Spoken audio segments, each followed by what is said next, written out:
কিছু মুহূর্ত মন ভালো করে দেওয়ার জন্যই যথেষ্ট। হ্যালো এভরিওয়ান, আসসালামু আলাইকুম। আমি আফসানা টুম্পা চলে আসলাম নতুন আরেকটি ব্লগ নিয়ে তোমাদের সাথে শেয়ার করার জন্য। এটা মূলত আমার ফ্রাইডে স্পেশাল ব্লগ বলতে পারো। ফ্রাইডের দিন সব কিছুই যেন স্পেশাল হয়, তাই না? আর আমার কণ্ঠ শুনে এতক্ষণে বুঝে ফেলেছো যারা যারা আমাকে ভালোবাসো, আমার ব্লগগুলো দেখো, যে আমি কতটা অসুস্থ।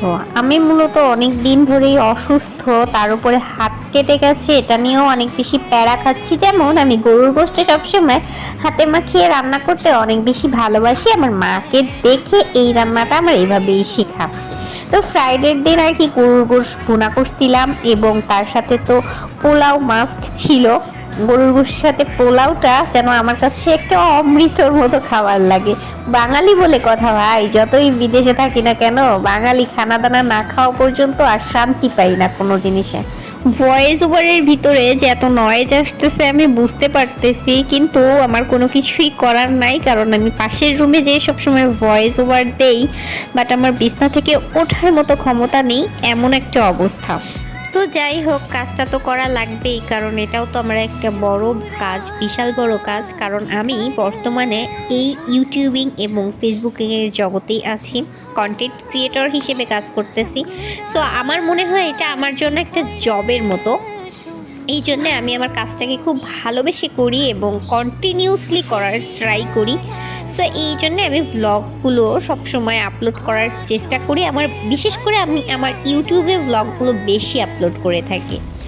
তো যাই হোক, বাদ দিলাম। তো পোলাওটা আমি খুবই সিম্পল ওয়েতে রান্না করেছিলাম, কিন্তু মেইন সমস্যা হয়েছে আমার ফ্রাইডেতে ঘুরতে যেয়ে। কারণ এমনিতেও আমি অনেক দিন ধরেই অসুস্থ, তার উপরে ফ্রাইডেতে আমরা ঘুরতে গেছিলাম।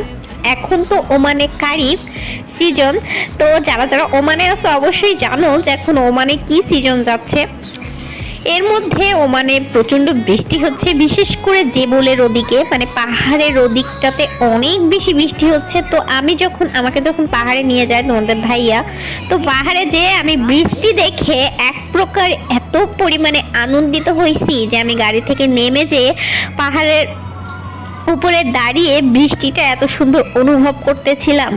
আর এইটাই অনুভবটাই আমার কাছে একটা কাল হয়ে দাঁড়াইছে এমন। তবুও আল্লাহর কাছে লাখো কোটি শুকরিয়া, কারণ আল্লাহ তাআলা আমাকে জীবনে এত কিছু দিয়েছে।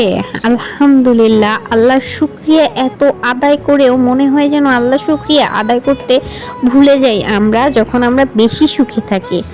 কিন্তু আলহামদুলিল্লাহ, আল্লাহ তাআলা আমাকে কখনো নিরাশ করেনি। আমি যখনই আল্লাহ তাআলার কাছে কেঁদেছি, আল্লাহর কাছে কেঁদে কেঁদে যখনই কোনো কিছু দাবি করেছি, আল্লাহ তাআলা ঠিক আমার সেই অনুরোধটা রেখেছে, আমার সেই দাবিটা পূরণ করেছে। জীবনে এমন অনেক মুহূর্ত গেছে যে মুহূর্তগুলোতে আমি শুধুমাত্র আল্লাহকে ডেকেছি, আর আল্লাহকে ডেকেছি।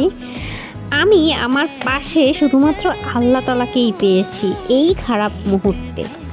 সত্য বলতে ওই খারাপ মুহূর্তগুলোতে আমি অনেক বেশি আমার আপন মানুষদেরকে চিনতে পেরেছি, অনেক বেশি আমি আমার বন্ধু বান্ধবগুলোকেও চিনতে পেরেছি।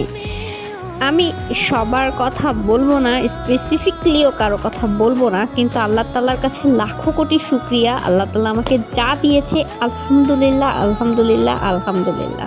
আর আপনারা সবাই অবশ্যই আমাদের জন্য দোয়া করবেন যেন আমরা ভালো থাকতে পারি, সুখে থাকতে পারি, একটু শান্তিতে থাকতে পারি।